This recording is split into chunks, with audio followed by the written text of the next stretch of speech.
Yeah, we're live. The Pontiac Trophy 4-cylinder is officially ready to test. I just posted the thumbnail. Maybe I can bring that back up. Let's see. Like I can.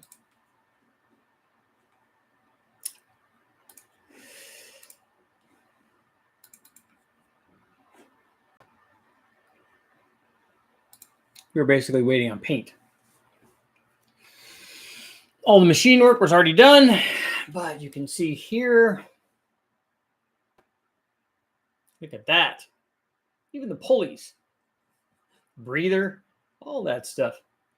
Thanks to Dave or BASHAM Motorsports, San Bernardino, California. Making a Trophy 4. Worthy of its name. It's all about the trophy. Looks good, though. And that's what we were waiting on. The machine art has been done for a little bit, but he was waiting on getting the paint so that we could make the thing at least, presentable. Because we wanted to make power, we want it to work, we want to be able to do all the testing on it, but we also want to, look good while it's doing it. Mickey Thompson did do some racing with one of these. In fact, he did one. He cut it down further, down to a 2-cylinder. But he also ran a roots blower on it and all kinds of cool stuff. He did Pontiac stuff, which is very cool. Almost looks Pontiac blue, almost. I'm going to switch over to live chat. I got a lot of interesting comments on that. On the video that I did, I got a lot of complaints on that too because I didn't do the dyno results. In fact, I left out a bunch of stuff. I didn't do the pre-oiling or anything on the L78 396, but we actually had a video of the thing running on the dyno, not making power pulls because we just did break-ins.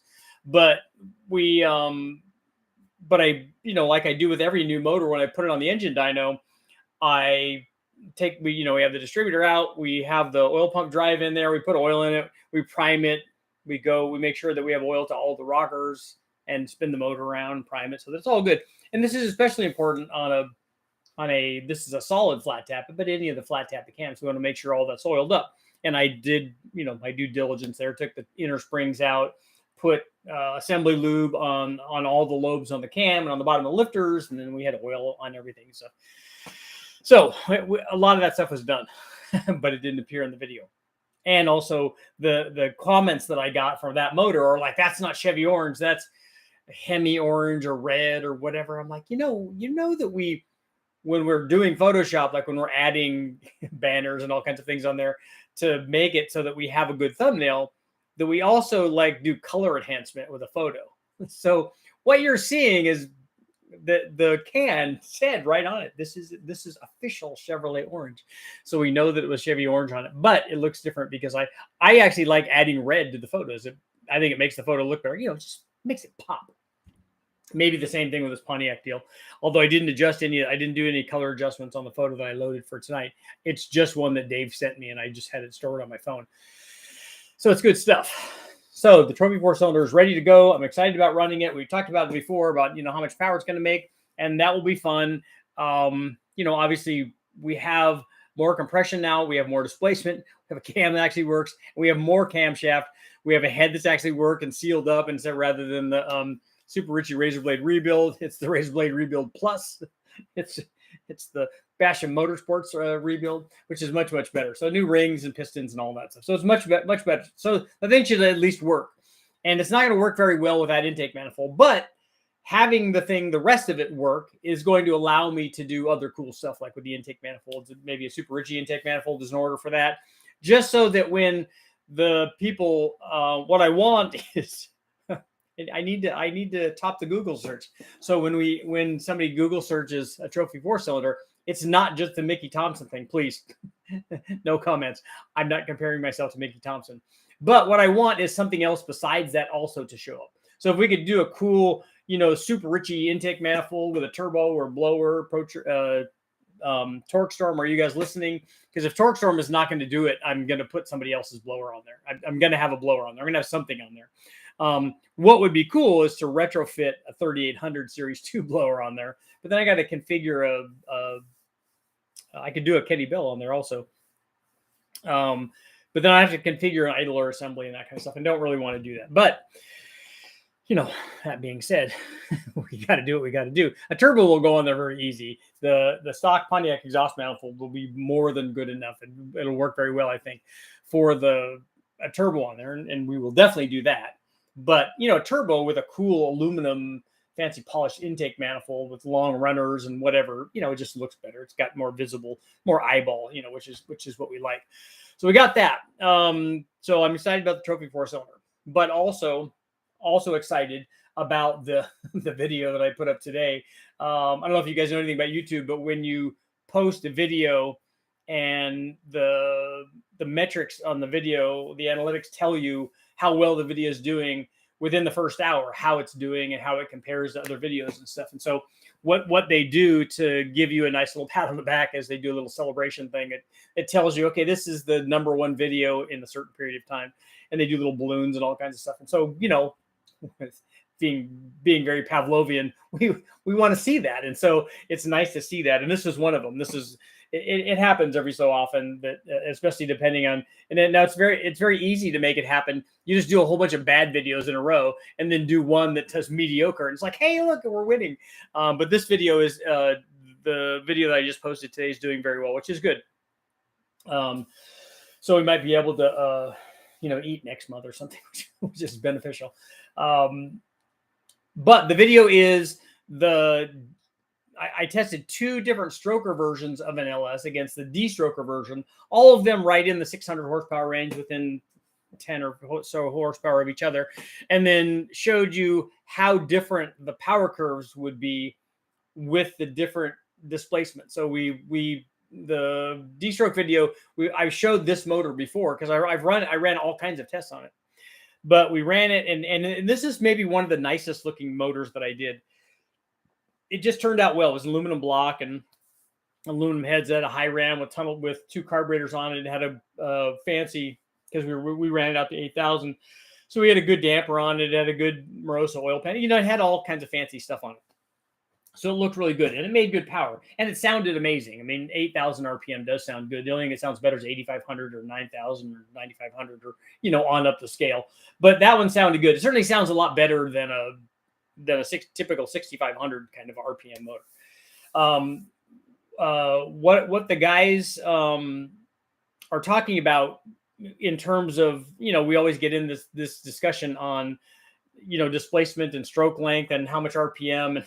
And every time somebody throws in, and I got a couple of comments already on, oh yeah, this would be great if it was a flat plane crank. I'm like, man, guys in their flat plane cranks or flat plane cranks. I understand, because it does sound good. There's no doubt about it. But so it shows the difference in the power curves from these things. And you could see that, hey, 6,000 RPM out at 7,800 or whatever works good, but it makes a lot less torque than 600 horsepower at 6,500 or something. And you could see the difference in torque was like 100 foot-pounds or more. It was a lot. And then and just for grins, I threw in, because I compared basically what I wanted to do initially when I was thinking about the story is I wanted to compare 2 LS3s. So an LS3 stroker and an LS3 D-stroker, which is exactly what we did, because they both started out with an LS3 block, and then they were both the same bore size actually. And then we went with one that had the 4.8 liter stroke, and then we went with one had the typical kind of 4-inch stroke. And you could see they both had good heads on them and intake manifolds and all that, and camshafts. Brian Tooley supplied the camshaft for the 8,000 RPM deal. And I also got one from Billy Godbold at Comp, and they both work well.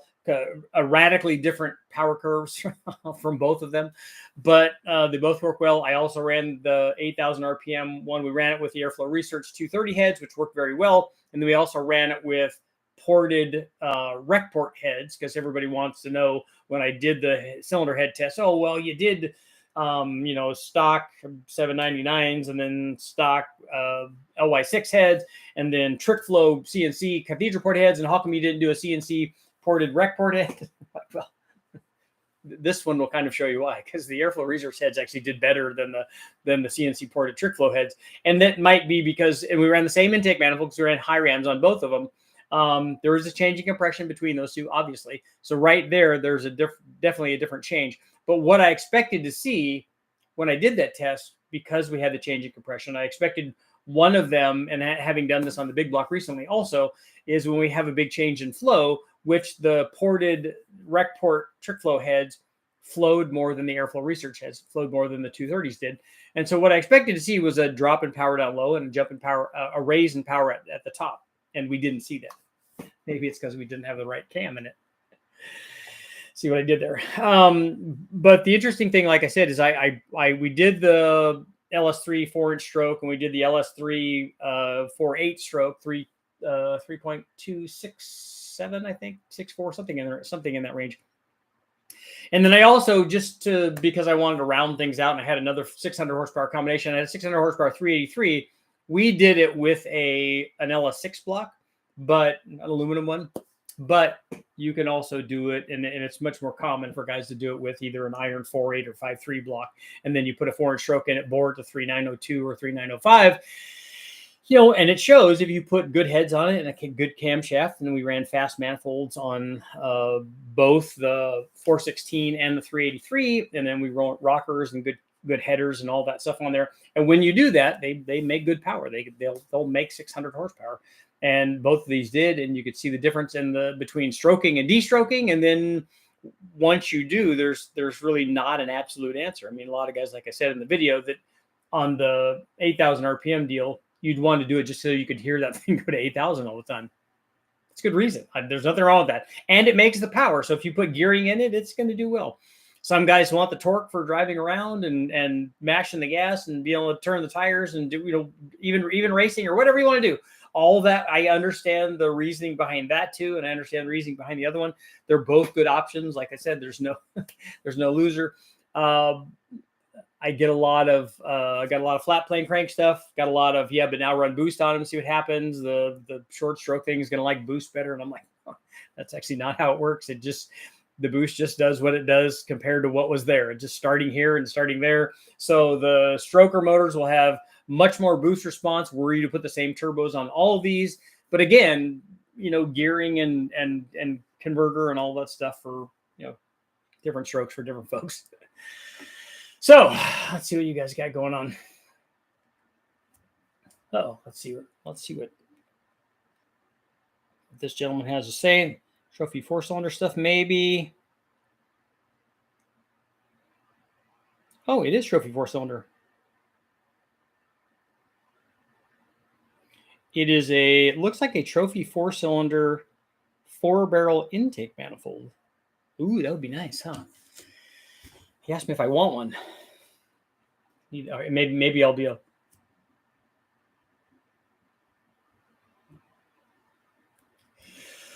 I asked him where to borrow it because I like the price on those kind of things. Let's see. Got a 67 400. I'm going to build, so this should be good. I have one of those also, not a 67. I don't think my block's a 69. Chris, Chris, I was just talking to Chris. He's here. Found a 4-barrel manifold. Let me know what they say about it. Switch to live chat. I'm on live chat. Live. It's all the way live. Friend rebuilt the 302 today. Went to help get it started. He started up. The vacuum needle was flicking from 0 to 10 inches. I think he adjusted the valves when doing the valve lashing. Yeah, you could try backing them off and see if it idles better. Like the sound of high compression motors running through the RPM. Yeah, it is good. Mickey Thompson did set FIA land speed records with the Pontiac Trophy 4-cylinder. It was his land speed record attempt 1. He also set FIA records with half a Trophy 4 2-cylinder. Okay, we talked about that a little bit. Yes, I do want. I want the 4-barrel manifold. I know. Is there too much intercooler? No. Honing grit. Like what do we use? I don't even know what the stone is that my go-to stone that Westech has laying around. And it's actually not even for the things that I've been using it on. It's actually for a big block, but it works fine. Any future plans to test big block Chrysler aluminum heads? Yes, I actually have some. I have some truck flow Chrysler heads. Does he want to make a Pontiac blower manifold for an 871? I think somebody does. I've seen blowers on Pontiac, so they must do it, right? Otherwise, it's an adapter plate on a 4-barrel, which also works, or even better on a tunnel ram. Oh, the Trophy 4 boost. I don't think we need to run a lot of boosts now. I need to ask Dave what he set the ring gaps at.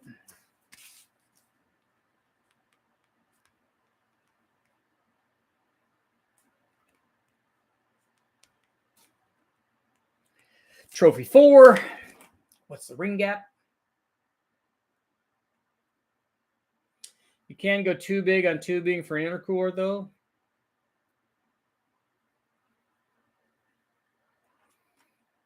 I mean, I don't think there's any reason to run 5 or 6 inch tubing when the throttle body is 65 millimeters. That would just be silly.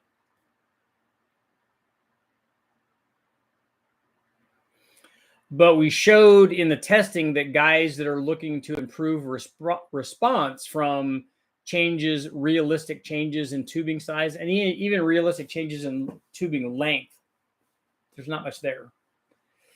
Dyers uses vintage Offenhauser 360 intakes to route supercharge a Pontiac. Okay. So do they just have an adapter plate on there thing that goes on the 4-barrel manifold? Richard, do you have any big block Ford testing? I don't have a big block Ford right now.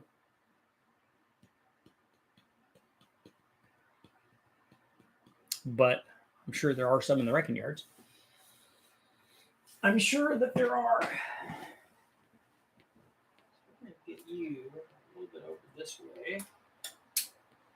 Give you one click and see. There we go. Like a 92 to 97 EFI. So yeah, the fuel injected big blocks. I like the intakes that are on those. Richard, how did you become an engine guru? Much to the dismay of my parents after I graduated with a degree in marketing or advertising, I decided, you know what I need to do? I need to write for automotive magazines. I'm going to build a new engine for a drag van, LA small block, Stroker 408, rotating assembly, Pro Charger, and nitrous. 1,500 horsepower. Will those blocks, is that a stock block? Will those blocks take that kind of stuff? BDS has a blower manifold for $1,000. Okay. What brand of crankshaft kits would you use for 1,500 horsepower on a LA motor? I don't know. That's beyond anything that I've ever tried on a Dodge motor. I honestly don't know who sells stuff for that. Todd, what's going on? Special machined 1/2 inch thick 6061 T6 plate mounted on an Offenhauser. Okay, that's kind of what I mean. That's the way that it's normally done when there's not an application for it. It's just a thick aluminum plate that goes on there that bolts onto the opening for the 4-barrel and then mounts the blower on top of it. And that works pretty well. That's the way that you would do it for most of these if there wasn't something on there. Like you could do that on the Trophy 4-cylinder. You could mount a plate on the 4-barrel, which would be perfect for the 3800 Series 2 blower.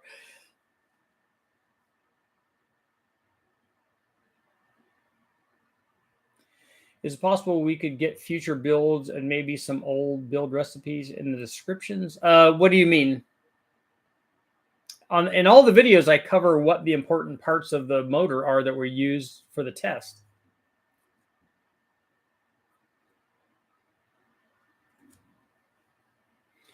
The early blocks are high nickel, should handle it if I stud it top to bottom. Okay, let me know what happens. Don't they make or does anybody make race blocks for the LA motors? Todd, when am I going down south? I don't know yet. It will not be this weekend. It will be after that.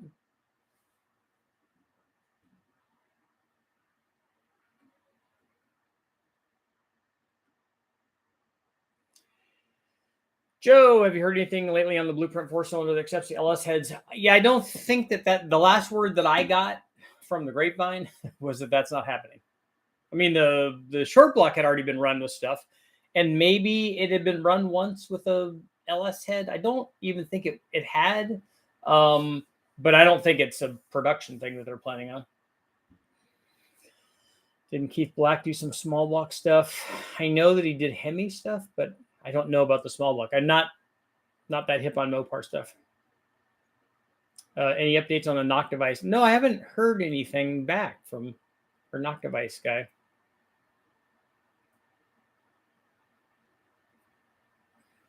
Good, because I have to go to the farm this weekend, 12-hour changeover. Okay. Target 360, yes. Can't afford that, but this Scat makes a rotating assembly. They can handle 1,500 horsepower. They're one of the normal channels. Scat, K1. You know, you could go to Bryant or those kinds of guys that sell really expensive stuff, but Hughes sells Ritter aluminum, small block, Chrysler blocks. Okay. I thought that there was some race stuff around. We've seen like cup blocks, like NASCAR stuff that's Dodge, but I think it's probably pretty far removed from like factory LA stuff. Would an Eaton M90 on a 302 be worth the time and money? In my opinion, it wouldn't be. I just don't think you can get that much power from it. Maybe one of the better M90s that they use on the modular Fords, but not the ones that we get from the 3800s in the wrecking yard. Thinking man, I don't know when I'm going down to West Tech yet. T, that's right. 2 of them would. And they're cheap.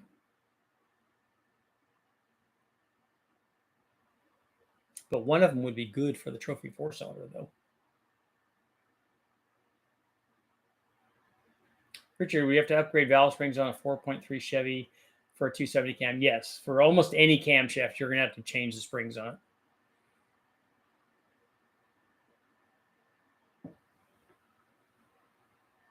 There needs to be some better 4.3 cams available. There needs to be some good dual plane or dual pattern stuff. There needs to be an Extreme Energy 274 kind of cam, and then an Extreme Energy 282-ish kind of cam too. A 230, 236 kind of thing.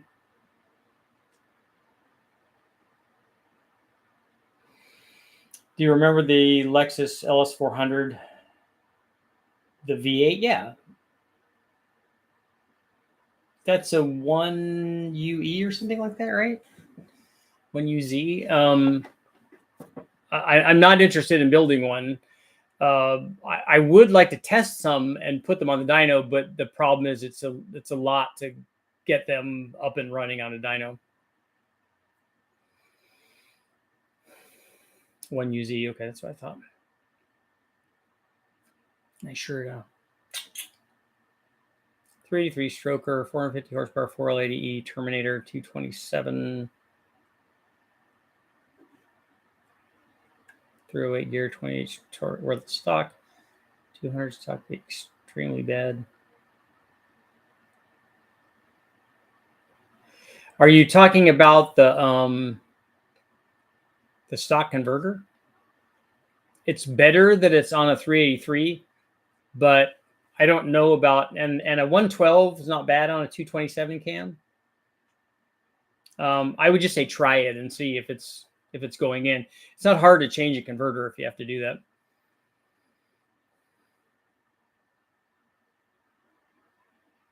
I'm racing an everyday driver. I'd like to race a drag week. It runs 770s in the 8th. Want to go in the low 6s at 5,800 pounds. That is heavy. Yeah, and AJ, that's right. There needs to be more choices for intake manifolds. I was talking with somebody through something. I don't remember if it was an email or whatever on a 4.3. And what I suggested to them is that I think guys have done this online, is you just take that really, really bad fabricated V8 sniper style carbureted manifold for a small block Chevy and cut it up and make it for a V6. And I think honestly, it's going to work a lot better for a V6 because you can get the carburetor better centered over 6 holes than you can 8. And I think it would work a lot better. And then you could also make it fuel injected, which would be even better than running a carburetor on. Just put a 4-hole throttle body on top of it. Do you have more 5362 LT base tests coming up in the future? I do. I'm going to go back to, I have, Brian sent me their 5.3. And so I have a bunch of tests that I can run on that, an L83. So I'm going to run a bunch of tests on that. I don't have any 6.2 stuff planned, but Brian has a bunch back there. I'm going to go back and see him. We'll do some dyno testing back there.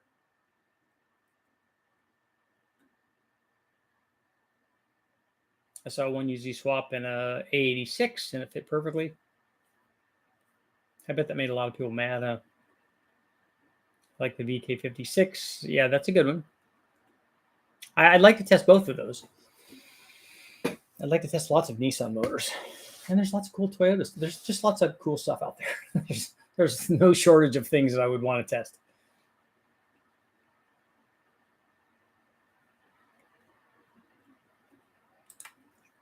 Let's see. I don't think I missed any of these, right?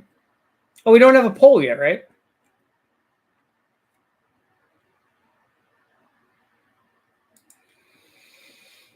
So the poll.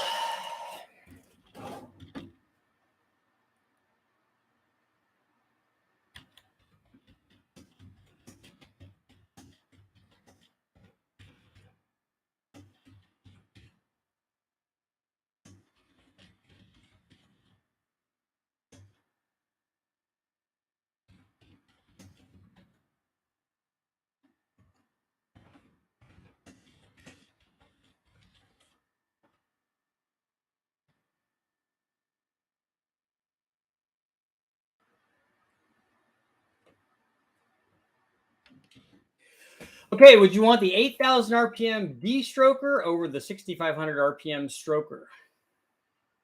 Do you want the high RPM thing? Or the low?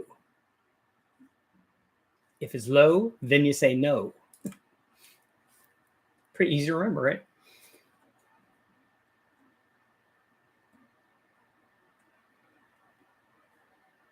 You can make a carb conversion for the one UZ2, but it ships from Australia. I would think somebody could do a sniperish kind of thing for that anyway. Or we could just put a, carburetor adapter on there.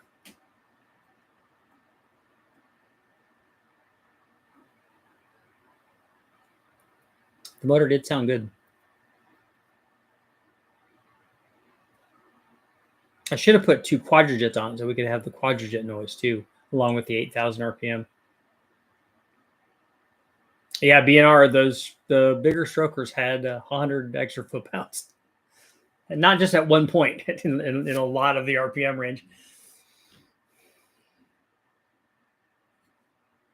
What is a 1UZ is about a 300 horsepower motor, I think.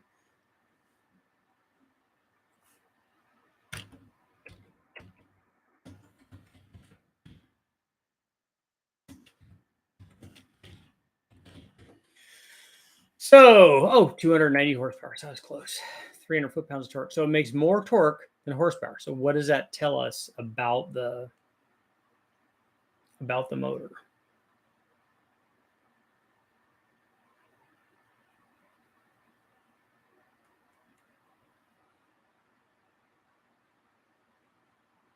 Let's see, Engine Builder Magazine has something on this by Greg Jones.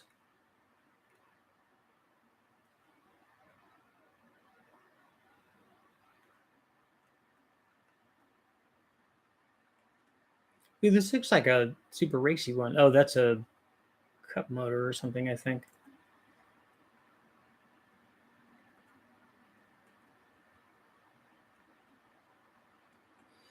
Look how fancy and clean all that stuff is.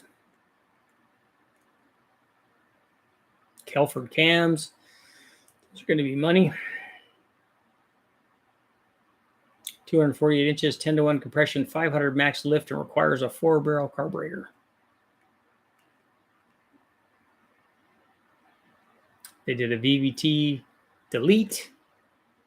It has a really long runner carbureted intake, kind of like we see on the Dodge has some of those too. 500 horsepower and 378 foot-pounds. It's pretty nice. Nice. I like it. I like it. Let's see.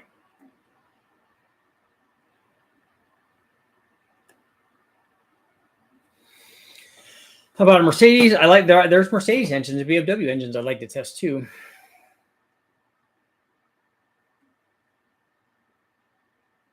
I want to see half of a tunnel ram on the T4, but that would be the Super Richie intake.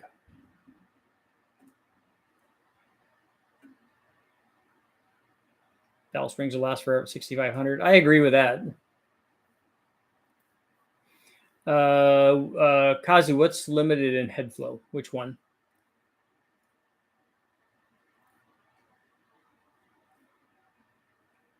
That's turbo for 750 horsepower for the previously mentioned 383.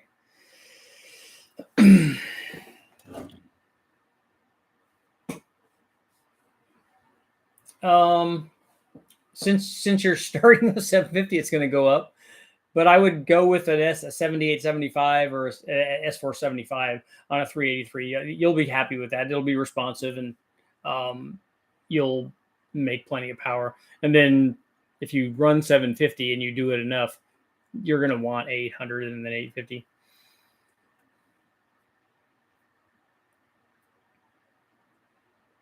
Gear and RPM makes up for low torque. Yeah, you can do a lot of stuff with gearing. My van was dyno tested and a 250 shot head, 613 horsepower and 650 foot-pounds. Nice. Yes, happy 427. I didn't even post a 427 photo. I meant to. I came up here to do it because I have some, and I never posted it.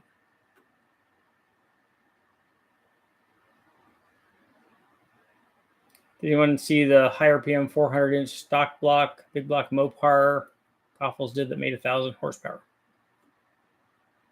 Ever do any testing with a 413 long ram? I haven't. Nick did one, and the guys at Westech have run one of a customer that had one, and it makes torque way down low. I think the one that they had at Westech was bigger than 413. It was a stroker version, but it made peak torque like at 2,000 RPM.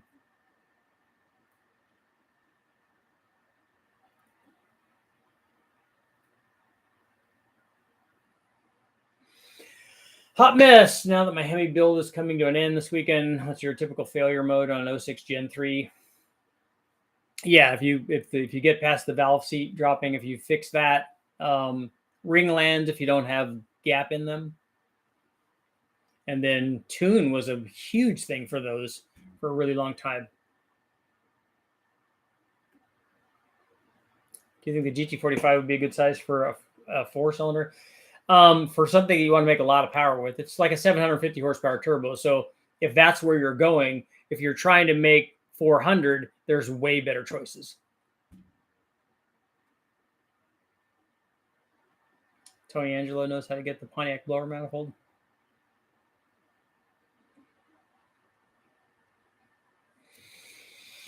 Jeremy, how rare is a 67 Chevelle with a 396? That's a good car, but is it the original engine? And which 396 is it? Is it what power rating is it? Tomorrow's 428 Super Cobras a day. Pontiac 428. That's right. Did they make a Super Duty 428? Or is that just a 421?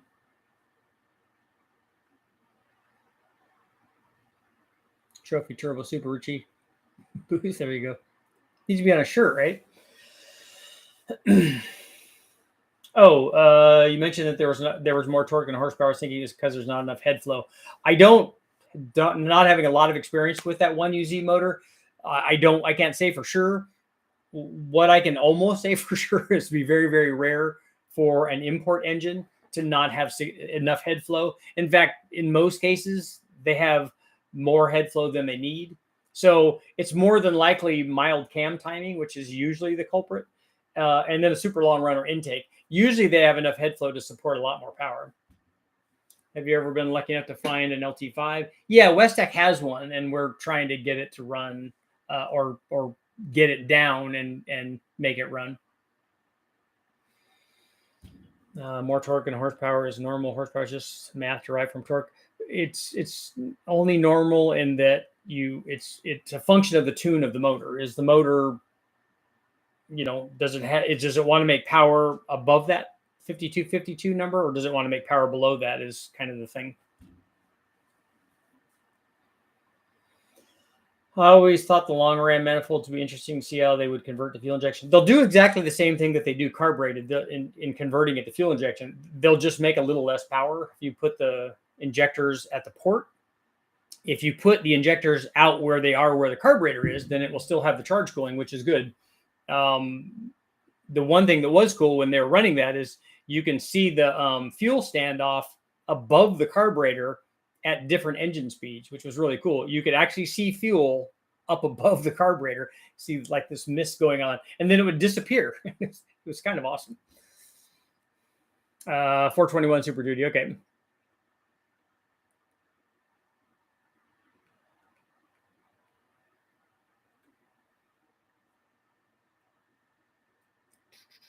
Excited for the LT5.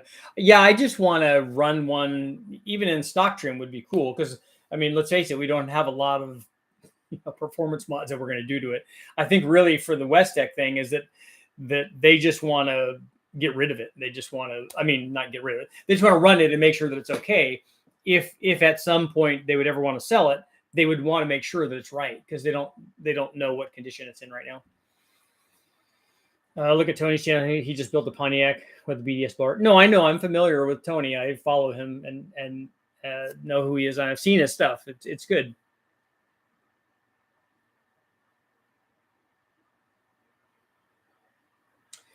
Richard, the tune is going to be an issue. Every tuner around here says they only tune a Chrysler from 2015 up. Yeah, because that was a problem way back when, and that's why the people blew a lot of stuff up, is because they were putting blowers and stuff on and then not being able to tune them. You can't add boost and add 50% of power, and that's why they were breaking a lot of stuff. When you ran Hemis, what size injectors? We could put in whatever injector that we wanted in there. I don't remember. I think Jim Bell gave us some 60s or 80s or something when we were doing because he had some stuff that he had done with some blower kits, but we didn't ever use a factory ECU. We were always using a standalone deal. You should do a super turbo story time, like a children's book, I mean. My 360 peak torque was at 4,200, horsepower was at 6,100, nitro spring at 3,000. Nice. Fastest kart, Kingdom Drags last week was a short stroke Lamborghini. Was it an all-wheel drive one, and was it a turbo?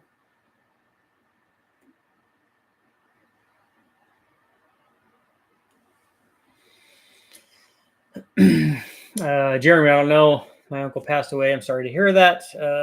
Wife sold his 200 Chevelle to his good friend, 386, running for years before they put the original back in. Just wonder if it does have value. That Chevelle, those older cars are always worth money. Just take a look and do a search for a 67 396 Chevelle for sale and see what they're selling for. And Oldsmobile 455. They're still readily available. Where are they readily available from? I've never seen one in a wrecking yard. Stroker versus DESTROKER, was the carb jetting different? We didn't run a carburetor on the strokers. Did you watch the video? Oh no, it's a show. Oh, the Super Turbo Story Time. Okay, I've seen the cartoon thing, right? I don't think I've watched an episode of that yet. Have you done any testing with 366 large oval small valve big block Chevy heads? Not that I know of, because I don't know what head casting number that is. Revisit the 6-liter Big Bang. That would be good.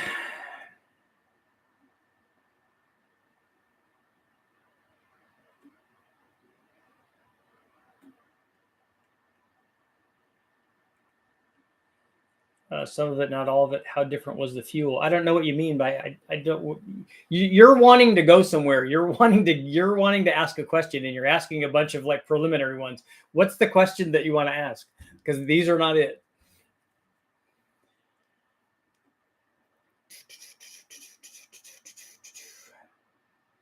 864 and 771 just off the top of my head. I don't ever remember running anything like that. I haven't done a lot of stock big block Chevy head testing other than the ones that came on, like the peanut port ones, and then the Gen 6 stuff.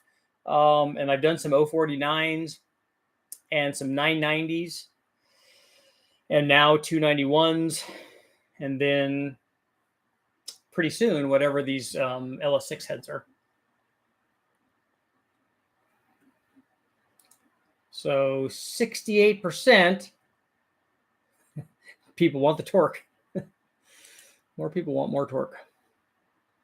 Just got packed 335 dual spring retainers for 95 bucks. Nice.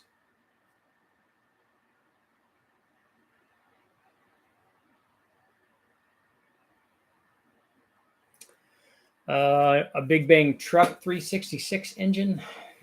Again, I've never seen one of those, and I don't know. People might not even recognize what that is. They would recognize that it's a big block.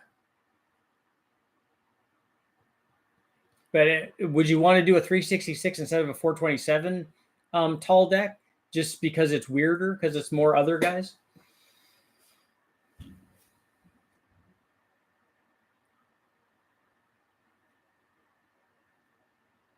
It definitely is other guys.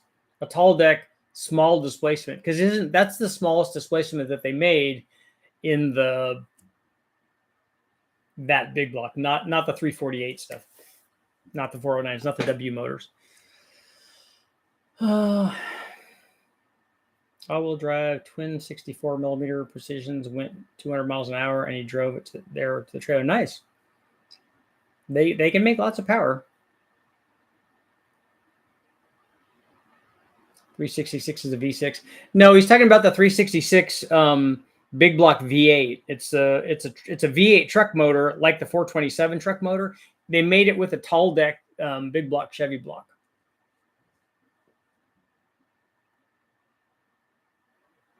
Oh, farm trucks in Illinois. Okay. Long stroke at small bore 366. Tall deck pistons are heavy. Like to see a 370 Ford. I want to run a 390 because it's kind of the go-to FE motor. So I would like to run that. I know, guys, because everybody would, if we had our choice, we'd all run L88s and stuff on the big block Chevys. And for the Fords, we'd run 427 side oilers or anymore. After seeing what a stock 428 Cobra Jet makes, that's not one that I would pick. I would pick a side oiler over a 428 Cobra Jet. But obviously we would also want the camera motor, but that was not one of the factory options. But the reality is that those are hard to find and they're really expensive anymore. So a 390 is still a realistic kind of deal, and to be the thing I think that most people will be building.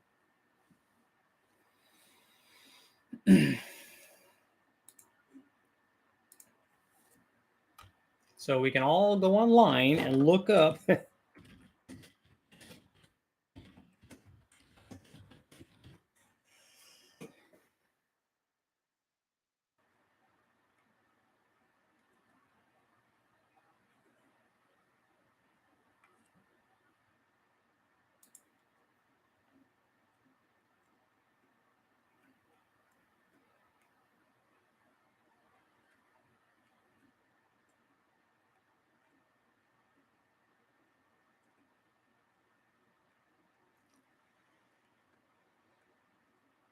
oval port heads.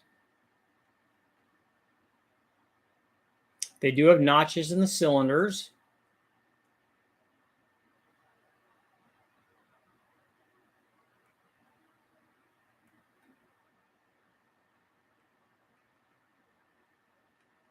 .206 172 valves.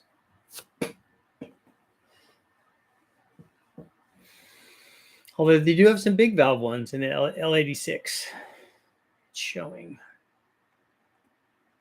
Man, there's a lot. That's a lot of different cylinder heads.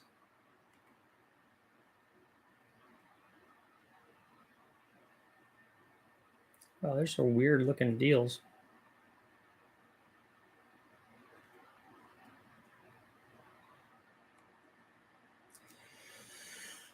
There was a 4-barrel manifold in '69. But otherwise, they were 2 barrels.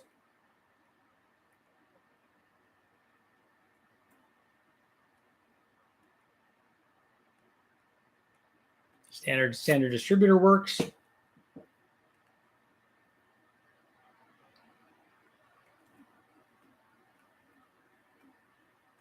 They have a weird dual thermostat deal.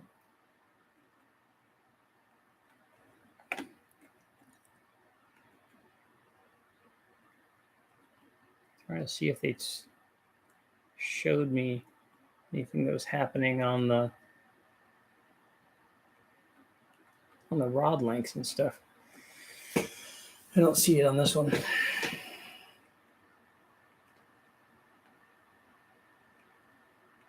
Carburetors and such.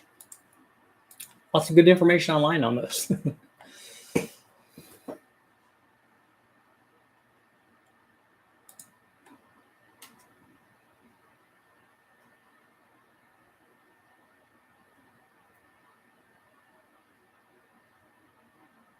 Supposedly the cylinder walls on 366 are 300 to 400 thick. Nice. 4-bolt mains in all 5. The block is rarely the weak link when you try to run lots of power to these things. Usually it's a rod.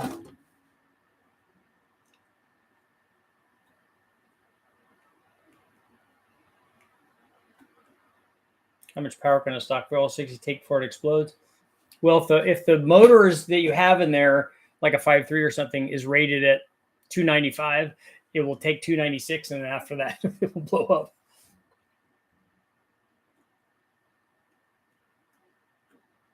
Are the bottom end stronger on a 385 series than an FE?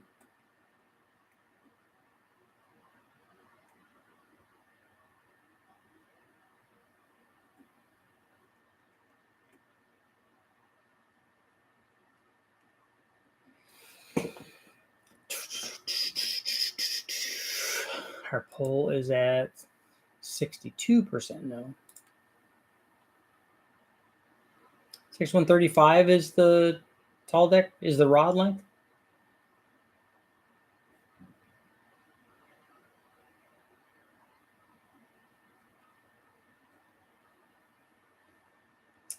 Making a disc brake front hub fit on my 250 street bike with a 2 big gutter axe on chainsaw files. Nice. You got to do, man. You got to make it happen. Dish 5.3 pistons and a 4.8 get better gas mileage? No, it would get worse gas mileage. If you brought the static compression down in a 4.8, the mileage would go down.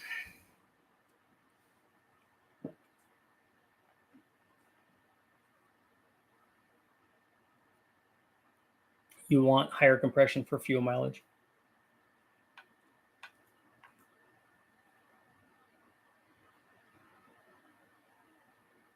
Plus, it would hurt power, which we also don't want.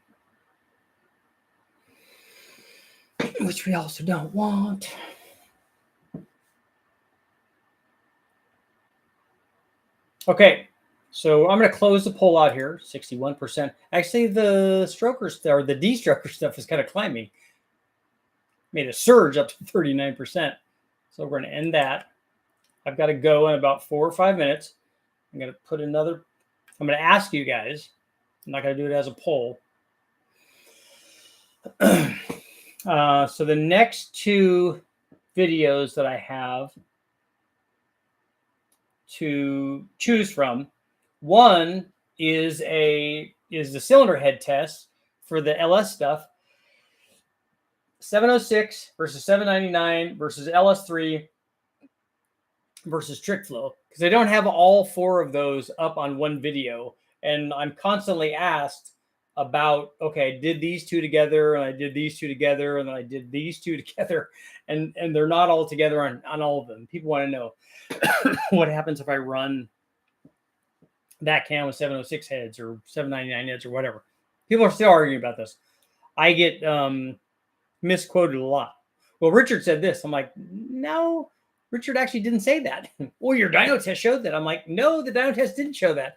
What it showed is the same thing that I said, because that's why I said it. I said it about the dyno results. So I have that head test, or I have the 302 Ford with a turbo. I'm going to do both of them, but the question is, which one should I do first? Which one do you guys want to see? All of the head data on a 6-liter, 706, 799, LS3 and trick flow, or the turbo and upgrades on a 5-liter Ford? Let's see what people have to say.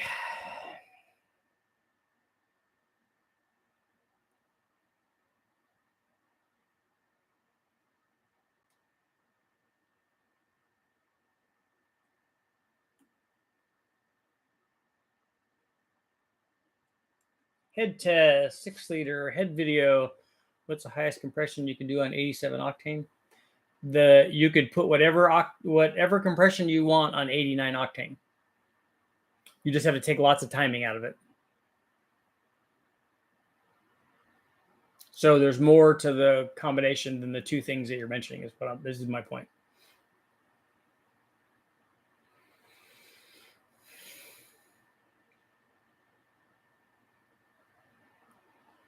So we got the head test up by 1 or 2 right now.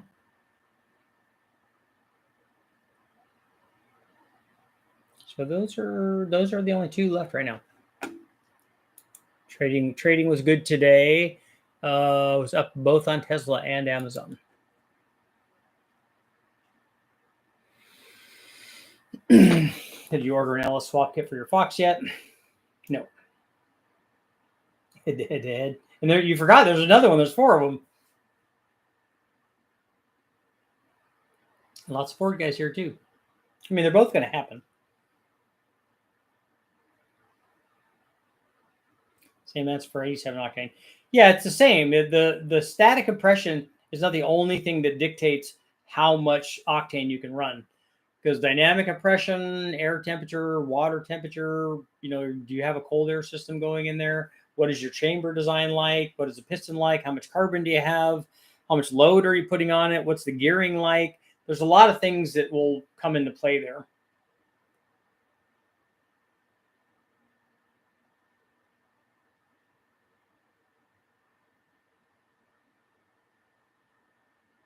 Many guys just remove the third compression ring in a 366 and a 427 tall deck, and then they race it. So on the tall deck, then, is the rod length longer than the standard deck big block Chevy?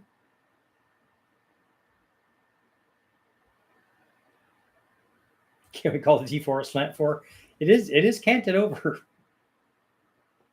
Big bang on a 5-liter and split it. We do need to do that. But I also need to do the 462 valve. Both of those kind of need that.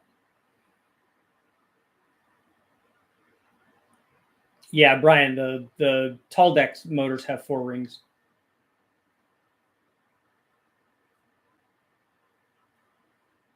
Because they're designed to run low RPM and stay sealed up forever.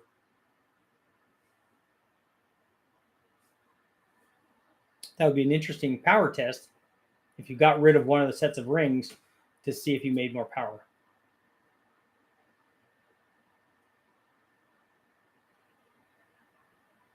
Lots of modern turbo engines with fairly high compression that run at 87. My wife's Mercedes is a perfect example of that.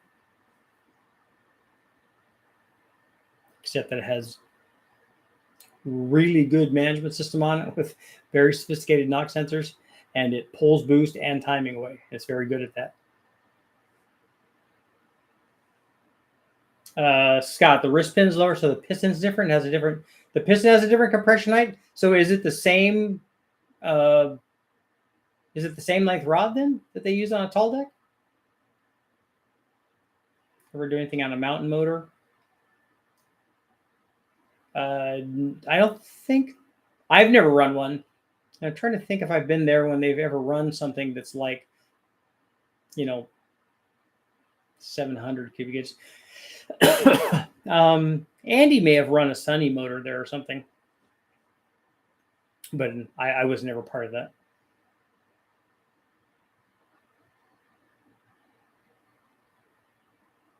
$400,000 longer rod and changing compression height. Okay.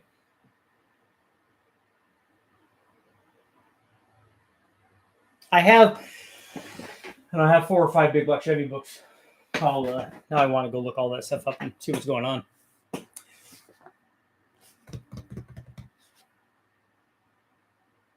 The T4 is it definitely is a slant 4.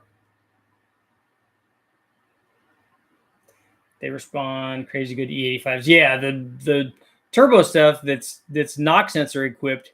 When you can give it octane and that kind of cooling, it loves that.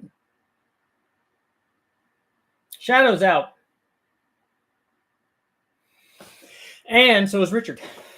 Time to get going. Thank you guys all. 6135 Rod.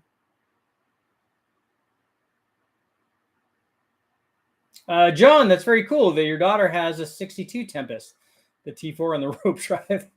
That's funny that they call it that. We're considering a fuel injection and a turbo. You could also do a blow-through carburetor on there, probably, if you have the 4-barrel one. So I need to see now what Chris is doing to see if he's found out anything about that intake manifold. That would be kind of cool to have the factory 4-barrel one, because then we could compare it. But now, obviously, this one's all rusty. It's got to be bead blasted and painted, you know, so it looks good like the rest of the motor. But I'm sure Dave will take care of that. That won't be a problem. But it'd be cool to compare that to the and there were different versions of that 4-barrel manifold too from the factory. But it'd be cool to compare that to the V8 ones that we want to run. So that'd be fairly cool. On that note, it is time to go. I will see you guys all tomorrow.